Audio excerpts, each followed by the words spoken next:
मेरे एक कज़न है, मैं उनका नाम नहीं लूँगा, शायद वो पॉडकास्ट सुनते भी होंगे। उन्होंने म्यूज़िक छोड़ा not because of religious reasons, और उन्होंने मुझे बताया कि मैंने दीन की वजह से नहीं छोड़ा। उन्होंने कहा कि, और ऐसी बात नहीं है कि वो दीन की कोई रीज़न नहीं थी, लेकिन he wanted to make this thing clear. वो कहते हैं कि मेरे इमोशंस को डिक्टेट करता था म्यूज़िक। हाँ बिल्कुल ऐसे। कहते हैं मैं सुबह निकलता था गाड़ी पे, मैं ये वाला जॉनरा लगाता था तो सारा दिन मैं ऐसे रहता था, मैं दूसरा जॉनरा लगाता था तो मेरा मूड वैसे रहता था। वो कहते हैं कि how could I let music dictate my emotion. तो म्यूजिक के बारे में मैंने कहीं पढ़ा था कि म्यूजिक शैतान की अजान है, द कॉल ऑफ सैटन। आप देखें कि म्यूजिक आपको किन चीज़ों पे मोटिवेट करता है, कि आपके क्या इमोशंस आते हैं। सही। आपका हराम रिलेशनशिप्स का दिल करता है, आपका फॉर्निकेशन का दिल करता है। आपने पोर्नोग्राफी की एग्जांपल अभी दे दी।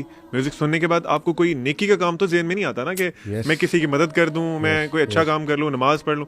आपको सारे उल्टे काम ज़हन में आते हैं। जिस तरह इंसानी रूह को तस्कीन मिलती है कुरान मजीद से, इसका एग्जैक्ट ऑपोजिट है शैतान के साथ। शैतान can not stand the Quran. सुभान अल्लाह, वेरी ट्रू। आप यकीन करें कि कटिंग लॉन्ग स्टोरी शॉर्ट, मुझे रुकिया करने का एक मौका मिला और मल्टीपल टाइम्स मैंने रुकिया किया, क्योंकि वो मेरा फैमिली का केस ही था। और रुकिया थोड़ा बता भी, मैं हमारी ऑडियंस को शायद ना दे दूं, रुकिया कोई ये नहीं होता कि कोई ख़ास चीज़ है। रुकिये का मतलब बेसिकली ये है कि वो आयात या कुरान मजीद का कोई भी पोर्शन आप किसी बंदे के सामने जो कि या तो पोजेस्ड हो, या उसको कोई फिजिकल पेन हो, या कोई स्पिरिचुअल मसला हो, यानी कि अल्लाह ने कुरान सूरतुल फातिहा का एक नाम शिफा है, शिफा है। कुरान मजीद को खुद अल्लाह ने जो है वो शिफा से ताबीर किया है कुरान मजीद के अंदर ही।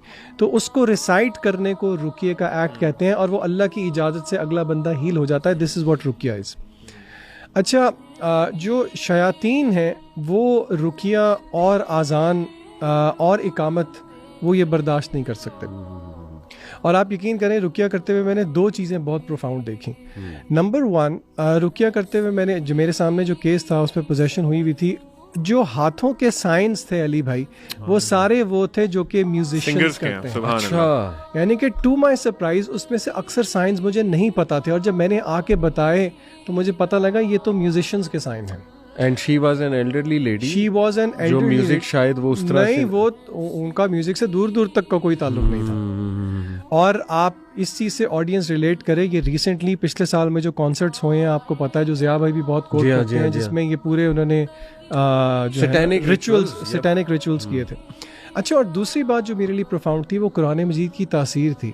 आप यकीन करें, शायद सुनने वालों को यकीन ना आए, लेकिन क्योंकि मैंने तो फर्स्ट हैंड एक्सपीरियंस किया है। मैं सूरतुल फातिहा पढ़ता था, मैं आयतल कुर्सी पढ़ता था, और मैं सूरह ये फलक और सूरह नास पढ़ता था, आगे से चीखों की आवाज़ें आती थी, एज इफ आप किसी को आग लगा रहे हैं। यानी कि वहाँ से मुझे अंदाज़ा हुआ कि ये अल्लाह का कलाम है, इसमें क्या तासीर है। और ऑन द कॉन्ट्ररी फिर मुझे शर्म भी आई कि देखो कि ये इसमें इतनी तासीर है कुरान मजीद के अंदर, कि अगर ये शैतान को आग लगा सकता है तो ये हमारी रूहों को क्यों तस्कीन नहीं दे सकता। तो इसीलिए ये बात समझने की कोशिश करें कि अगर हम म्यूज़िक सुन रहे हैं, we are opening doors to शयातीन। अब्दुल अलीम में जो मिसाल दी, वो रावलपिंडी के एक मशहूर राकी हैं, जिन्होंने रमज़ान के दिनों में वो किसी पे रुकिया कर रहे थे, और वो जो म्यूज़िक था वो हमसायों की तरफ से नहीं था, वो जो ये उठाने के लिए नहीं आते सहरी के लिए, वो ढोल वाला था। वो कहते हैं मेरे 4-5 घंटे की रुकिये की मेहनत पे पानी फिर गया उस एक ढोल वाले की वजह से। तो आप इसी का ताल्लुक़ है पोर्नोग्राफी से भी, बेहयाई से भी, बाथरूम में दुआ ना पढ़ के जाना, गुस्से की हालत में बहुत ज़्यादा होना, मौसीकी का होना। यानी कि अगर आपके घर में म्यूज़िक है, it is an open door for शयातीन कि वो आपकी ज़िंदगी में इंटरफेयर कर सकते हैं। बिल्कुल। मैंने दीन की तरफ जब आना शुरू किया तो मेरी लाइफ में एक एक्सीडेंट हुआ था, जिसका मैंने पहले भी एक दफ़ा जिक्र किया।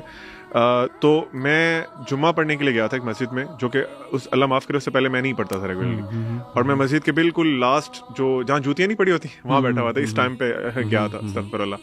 तो इमाम साहब ने बड़ा एक बहुत ज़बरदस्त खुतबा दिया, ईमान बूस्टिंग खुतबा था। उसके बाद उन्होंने ना मतलब एक होता है ना ट्रेडिशनल स्टाइल, उस तरह नहीं, उन्होंने हाथ खड़े करवा के ना प्रॉमिस लिए कि आज के बाद आप कौन प्रॉमिस करता है कि आज के बाद म्यूजिक नहीं सुनेगा। अच्छा। तो मैं जरा ना पंप हुआ था सुन के खुतबा, मैंने हाथ खड़ा कर दिया। अच्छा। और वो अल्लाह का इतना बड़ा एहसान है कि अल्लाह ताला ने, वैसे तो अल्लाह माफ़ करे कि बाज़ चीज़ें आगे पीछे हो जाती हैं, लेकिन अल्लाह ताला ने उसमें इतनी हेल्प की कि मैंने उसी वक्त पे डिसाइड किया कि अब नहीं मैंने सुना। म्यूज़िक सुनने वाला भी गुनाह करता है, आदम अलैहिस्सलाम से भी गुनाह हो गया। एक बहैसियत बशर एक इंसान होते हुए गुनाह हो गया, जैसे कि स्कॉलर समझाते हैं कि इब्लीस से भी गुनाह हो गया। इब्लीस ने भी अल्लाह ताला की बात नहीं मानी, आदम अलैहिस्सलाम ने भी बात नहीं मानी। अल्लाह ने एज एन एंटीडोट या एज ए थेरेपी कुरान मजीद भेजा। जब अल्लाह ने आदम अलैहिस्सलाम को जन्नत से उतारा तो सूरह बकरा की क्या आयत है, फ़इम्मा यअतियन्नकुम मिन्नी हुदन फमन तबिअ हुदाया फला खौफुन अलैहिम वला हुम यहज़नून। अल्लाह ने कहा कि अब तुम्हें मैं नीचे उतार रहा हूँ, तुम्हारे पास हुदन हिदायत आएगी। अल हुदा कुरान मजीद है, जिसने इसकी पैरवी कर ली फमन तबिअ हुदाया फला खौफुन अलैहिम वला हुम यहज़नून। इससे हमें गुनाह और कुरान का एक ताल्लुक पता लगता है। गुनाह हमसे भी होता है, गुनाह आदम अलैहिस्सलाम से भी हो गया, उसकी थेरेपी है कुरान मजीद, ना कि हम जो है उस थेरेपी को छोड़ के जो कि जिस गुनाह की वजह से हमें भेजा गया था वो इसी गुनाह की एक नेचर को हम रिपीट करते थे। फिर ये लिरिक्स देखें, तेरे नाम से जी लूं, तेरे नाम से मर जाऊं, तेरी जान के सदके कुछ ऐसा कर दूं। अल्लाह कहता है कुल इन्ना सलाती व नुसुकी व महयाया लिल्लाहि रब्बिल ममाती लिल्लाहि रब्बिल आलमीन। यहाँ पे ये किस तरह की इल्यूजन क्रिएट की जा रही कि सब कुछ तू ही है, फिर ये हम तेरे बिना अब रह नहीं सकते, तेरे बिना क्या वजूद मेरा। Is it true? मैंने लोग देखे हैं, उनके हार्ट ब्रेक होते हैं, शादी हो जाती है, सब कुछ दिन लगते हैं, बॉयज तो खासतौर पे कुछ दिन लगता है, हाँ, किसी और के साथ चल जाते हैं। और अल्लाह सूरह मारिज में कह रहा है कि उस दिन एक बंदा अपनी माशूका को सैक्रिफाइस करने के लिए तैयार होगा कि अल्लाह इसको जहन्नम में डाल। माशूका छोड़े, यौम यफिरुल मरउ मिन अखी व उम्मिही व अम्मी, अब्बू से, भाई से अलग अलग भागेंगे, यहाँ तक कि हामिला अपना बच्चा ज़ाया कर देगी। अगला